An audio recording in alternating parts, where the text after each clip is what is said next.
Hello friends, welcome to पाठशाला with Hitesh Kumar. आज है 16 मई और 16 मई से जितनी भी करंट अफेयर्स बनेंगी वो हम आज की वीडियो में चर्चा करेंगे। इस वीडियो का पीडीएफ आपको यूट्यूब चैनल के डिस्क्रिप्शन में मिल जाएगा, आप लोग वहां से डाउनलोड कर सकते हैं। तो चलिए शुरू करते हैं आज की कुछ महत्वपूर्ण करंट अफेयर्स। सबसे पहला क्वेश्चन, यूरोप में कोरोना वायरस फ्री होने वाला पहला देश कौन सा बना है? तो यूरोप महाद्वीप में कोरोना वायरस से मुक्त होने वाला पहला देश बना है स्लोवेनिया। अब स्लोवेनिया देश में एक भी कोरोना वायरस का कोई केस नहीं है। स्लोवेनिया से पूरी तरह से कोरोना वायरस मुक्त हो चुका है। तो स्लोवेनिया अब कोरोना मुक्त हुआ है। तो कुछ बातें हम स्लोवेनिया के बारे में पढ़ते हैं। स्लोवेनिया की राजधानी क्या है? ल्यूब्लियाना। स्लोवेनिया की राजभाषा क्या है? स्लोवेने। स्लोवेनिया के राष्ट्रपति कौन है? दानिलो तुर्क। और प्रधानमंत्री की अगर हम बात करें तो जनेज जानसा वहां के स्लोवेनिया के वर्तमान में प्रधानमंत्री है। और अगर बात करें कि स्वतंत्रता कब मिली थी, तो स्लोवेनिया को स्वतंत्रता की घोषणा हुई थी 25 जून 1991 को, लेकिन इसे मान्यता प्राप्त हुई थी 1992 में। तो ये सारी जानकारियां हमने स्लोवेनिया के बारे में पढ़ी है। अब हम बढ़ते हैं अगले क्वेश्चन की तरफ। GM Hiranandani memorial rolling trophy 2020 से सम्मानित किया गया है। तो GM Hiranandani memorial rolling trophy 2020 से किसे सम्मानित किया गया है? तो लेफ्टिनेंट कमांडर अक्षय कुमार को इस ट्रॉफी से सम्मानित किया गया है। ये 2020 वर्ष के लिए प्रदान की गई है। वे कोच्चि में दक्षिण नौसेना कमान के एंटी सबमरीन वारफेयर स्कूल में कमीशन भी उन्हें किया गया है। और जीतने वाले तो अक्षय कुमार है, लेकिन अगर हम बात करें दूसरे स्थान पर कौन रहे, तो दूसरे स्थान पर रहे हैं अंशु भाऊ और तीसरे स्थान पर कुलदीप त्यागी। तो ये पहले, दूसरे और तीसरे पदक धारक है जिनका नाम हमने लिया है अभी। लेकिन GM Hiranandani memorial rolling trophy क्या है, इसके बारे में हम कुछ बातें पढ़ते हैं। तो इस ट्रॉफी को सन 2013 में युद्ध काल विशेषज्ञता कोर्स के दौरान रणनीति में सर्वश्रेष्ठ प्रदर्शन करने वाले अधिकारी के लिए शुरू किया गया था। ये ट्रॉफी की शुरुआत ध्वज अधिकारी जीएम हीरानंदानी की स्मृति में की गई थी, जो कि अभी उनके मरणोपरांत शुरू की गई थी। और जो 1985 से 1987 तक, यानी कि 1985 से 1987 तक नौसेना के कमांडर इन चीफ दक्षिणी नौसेना कमान के कमीशन अधिकारी भी थे। 1989 में 1989 में नौसेना के प्रमुख के रूप में वे सेवानिवृत्त हुए थे। और प्रमुख से याद आया कि अगर पूछा जाए क्वेश्चन कि नौसेना के प्रमुख कौन है वर्तमान में, तो एडमिरल करमबीर सिंह वर्तमान में नौसेना प्रमुख है। तो ये सारी जानकारी हमें इस क्वेश्चन से मिलती है। उसके बाद हम बढ़ते हैं आज के अगले क्वेश्चन की तरफ। विश्व आर्थिक परिस्थिति और संभावना रिपोर्ट जारी की गई है। तो ये किसके द्वारा जारी की गई है? ये जारी की गई है संयुक्त राष्ट्र द्वारा। और संयुक्त राष्ट्र ने वित्त वर्ष 2020 और वित्त वर्ष 2021 के लिए रिपोर्ट जारी की है। अगर हम बात करें भारत की, तो भारत की विकास दर वित्तीय वर्ष 2020 में 1.2% बढ़ने का अनुमान लगाया है। और अगर हम बात करें अगले वर्ष की 2021 की, तो 2021 में 5.5% वृद्धि दर का अनुमान लगाया है। तो ये संयुक्त राष्ट्र द्वारा ये रिपोर्ट जारी की गई है। तो कुछ बातें हम संयुक्त राष्ट्र महासभा के बारे में पढ़ते हैं। इसका मुख्यालय कहाँ पे है? तो इसका मुख्यालय है न्यूयॉर्क में, संयुक्त राज्य अमेरिका में।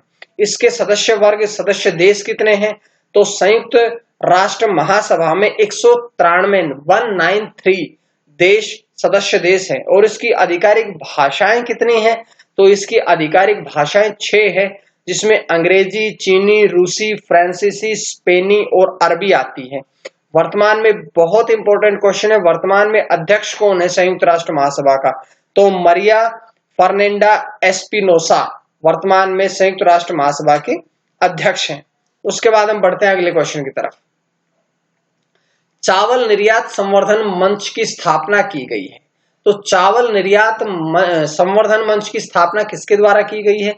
तो इसकी स्थापना की गई है भारत सरकार द्वारा। और भारत सरकार द्वारा इसकी स्थापना किस लिए की गई है? क्योंकि चावल के निर्यात को प्रोत्साहन देने के लिए, लोगों को जागरूक करने के लिए इस योजना का, इसकी शुरुआत की गई है। इस मंच की स्थापना कृषि और प्रसंस्कृत खाद्य उत्पाद निर्यात संवर्धन विकास प्राधिकरण के अंतर्गत किया गया है। तो ये जानकारियां इस क्वेश्चन से थी। उसके बाद अगला क्वेश्चन, कोवास 6800 नामक कोविड-19 टेस्टिंग मशीन स्थापित की गई है। तो ये कहां पर स्थापित की गई है? ये स्थापित की गई है दिल्ली में राष्ट्रीय रोग नियंत्रण केंद्र में इसे स्थापित किया गया है। ये केंद्रीय स्वास्थ्य और परिवार कल्याण मंत्री डॉक्टर हर्षवर्धन द्वारा इसका उद्घाटन किया गया। ये बहुत इंपॉर्टेंट रहेगा कि इसका उद्घाटन किसके द्वारा किया गया है। तो इसका उद्घाटन किया गया है डॉक्टर हर्षवर्धन द्वारा। और डॉक्टर हर्षवर्धन के पास कौन सा मंत्रालय है? तो वे केंद्रीय स्वास्थ्य और परिवार कल्याण मंत्री हैं। यह आरटीबी और पीसीआर टेस्ट करने के लिए स्वचालित और हाई एंड मशीन है, जो मात्र 24 घंटे में 1200 नमूनों का परीक्षण करने में सक्षम है। तो ये बहुत जरूरी रहेगा, क्योंकि कोरोना वायरस के चलते इस चीज की बहुत जरूरी थी कि लोगों के ज्यादा से ज्यादा, कम से कम समय में ज्यादा से ज्यादा टेस्ट किए जाए। तो इसके लिए यह सही मशीन रहेगी। उसके बाद हम बढ़ते हैं अगले क्वेश्चन की तरफ। सचेत व 2 अन्य इंटरसेप्ट नौकाओं C450 और C451 का जलावतरण किया गया है। तो ये किसके द्वारा किया गया है? ये रक्षा मंत्री राजनाथ सिंह द्वारा इन सभी नौकाओं का जलावतरण किया गया है। क्यों? क्योंकि भारत में कोरोना वायरस के कारण सोशल डिस्टेंसिंग का भी ध्यान रखते हुए भारत के इतिहास में पहली बार ऐसा हुआ है कि नौकाओं का जलावतरण डिजिटल माध्यम से किया गया है। डिजिटल माध्यम से करने का मुख्य उद्देश्य है कि कोरोना वायरस चल रहा है, एक दूसरे में संक्रमण ना हो, एक दूसरे से दूरी बनी रहे। इसी बात को ध्यान में रखते हुए भारत सरकार के इतिहास में ऐसा पहली बार हुआ है कि किसी भी डिजिटल माध्यम से नौकाओं को कमीशन किया गया है। तो ये नौकाओं को कमीशन किया गया है, भारतीय नौसेना में शामिल है वो।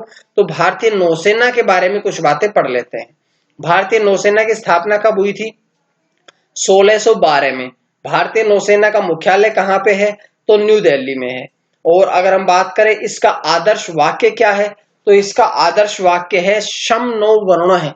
संस्कृत भाषा का शब्द है शम नो वरुण है। और अगर हम बात करें कि भारतीय नौसेना दिवस कब मनाया जाता है, तो 4 दिसंबर को भारतीय नौसेना दिवस मनाया जाता है। उसके बाद हम बढ़ते हैं अगले क्वेश्चन की तरफ। फेडरल बैंक लिमिटेड ने मनीग्राम पेमेंट सिस्टम के साथ टाई अप किया है।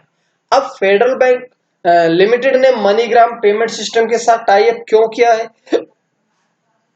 क्योंकि भारत में ग्राहकों के लिए cost effective direct to bank खाता क्रेडिट ऑप्शन के लिए कि जो कॉस्ट रहेगा वो डायरेक्टली आपके बैंक खाता में कर दिया जाएगा। तो इसीलिए यह अप्रवासी भारतीयों को राशि हस्तांतरित करने में मदद करेगा, कम लागत, तेज, आसान तरीके से धनराशि के पहुंचने में यह मदद करेगा। तो ये फेडरल बैंक लिमिटेड ने मनीग्राम पेमेंट सिस्टम के साथ टाई अप किया है। तो फेडरल बैंक ऑफ लिमिटेड के अध्यक्ष कौन है वर्तमान में? Grace Elizabeth Koshy. Grace Elizabeth Koshy जो है वो वर्तमान में फेडरल बैंक लिमिटेड के अध्यक्ष हैं। और अगर हम बात करें एमडी और सीईओ कौन है इसके, तो इसके एमडी और सीईओ है श्याम श्रीनिवासन।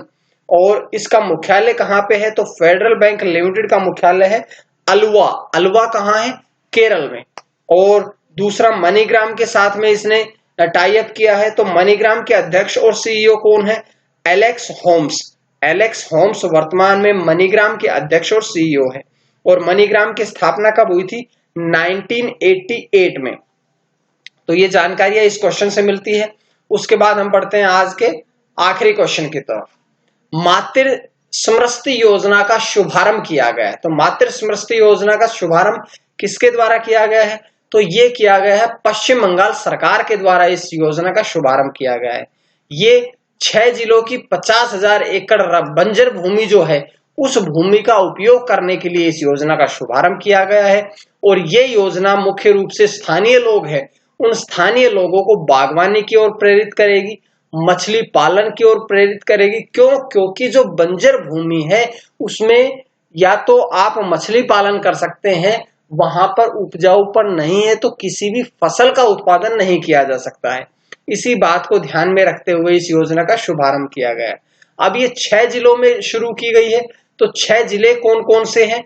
सबसे पहला है बीरभूम, पुरुलिया, बांकुरा, झारग्राम, पश्चिम बर्धमान और पश्चिम मिदनापुर। इन 6 जिलों में शुरू किया गया है। अब ये पश्चिम बंगाल में शुरू की गई है। तो कुछ बातें हम पश्चिम बंगाल के बारे में पढ़ते हैं। पश्चिम बंगाल की स्थापना कब हुई थी? 26 जनवरी 1950 को। पश्चिम बंगाल की राजधानी क्या है? कोलकाता। और पश्चिम बंगाल के वर्तमान में राज्यपाल कौन है? जगदीप धनखड़। और मुख्यमंत्री कौन है? तो पश्चिम बंगाल की मुख्यमंत्री है ममता बनर्जी। और एक बहुत ही इंपॉर्टेंट क्वेश्चन कि ममता बनर्जी कौन सी पार्टी से है? तो ममता बनर्जी AITC पार्टी से संबंध रखती है। तो ये थी आज की कुछ महत्वपूर्ण करंट अफेयर्स। उम्मीद है आप लोगों को पसंद आई होगी, और अगर आप लोगों को पसंद आई तो आप लोग चैनल को सब्सक्राइब जरूर करें ताकि आपको डेली वीडियोस मिलती रहे। इसका PDF मैं आपको YouTube चैनल के डिस्क्रिप्शन में डाल दूंगा, या आप लोग मेरे टेलीग्राम चैनल और फेसबुक पेज से भी डाउनलोड कर सकते हैं। आज के लिए इतना ही। मां सरस्वती की कृपा आप सभी पर बनी रहे। आप सभी का बहुत बहुत धन्यवाद।